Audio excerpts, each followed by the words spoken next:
ব্ল্যাকপিঙ্করা কোথায় কোথায় তাদের কনসার্টগুলো করবে। তো চলো ভিডিওটি শুরু করা যাক।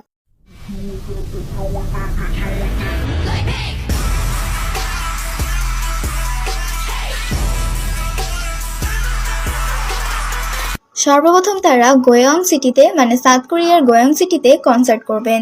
এরপর তারা ইউএসএ লস অ্যাঞ্জেলস নামক এক সিটিতে কনসার্ট করবেন। আবারও তারা ইউএসএ চিকাগো নামের এক সিটিতে কনসার্ট করবে। এবার ওয়ার্ল্ড ট্যুরে কানাডাও থাকছে। তারা কানাডা টরন্টো নামক এক সিটিতে কনসার্ট করতে চলেছে। ব্ল্যাকপিঙ্ক এবার নিউ ইয়র্ক সিটিতেও কনসার্ট করবে। এরপর তারা কনসার্ট করবে প্যারিসে, যেটা হচ্ছে ফ্রান্সের ক্যাপিটাল শহর। ব্ল্যাকপিঙ্ক এবার মিলানেও কনসার্ট করবে, যেটা ইতালিতে অবস্থিত। এবার ব্ল্যাকপিঙ্ক বার্সেলোনা মানে স্পেনের রাজধানীতেও কনসার্ট করবে। এরপর ব্ল্যাকপিঙ্ক কনসার্ট করবে লন্ডন, যেটা হচ্ছে capital of the United kingdom. Blackpink world tour মানেই জাপানে ওয়ার্ল্ড ট্যুর, এবারও এটা বাদ যায়নি।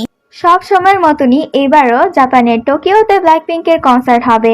আরও জানা গিয়েছে ব্ল্যাকপিঙ্ক এইসব জায়গাতে অবশ্যই কনসার্ট করবে, সাথে অন্য জায়গাতেও কনসার্ট করতে পারে। তো ততদিন পর্যন্ত আমাদেরকে অবশ্যই ওয়েট করতে হবে।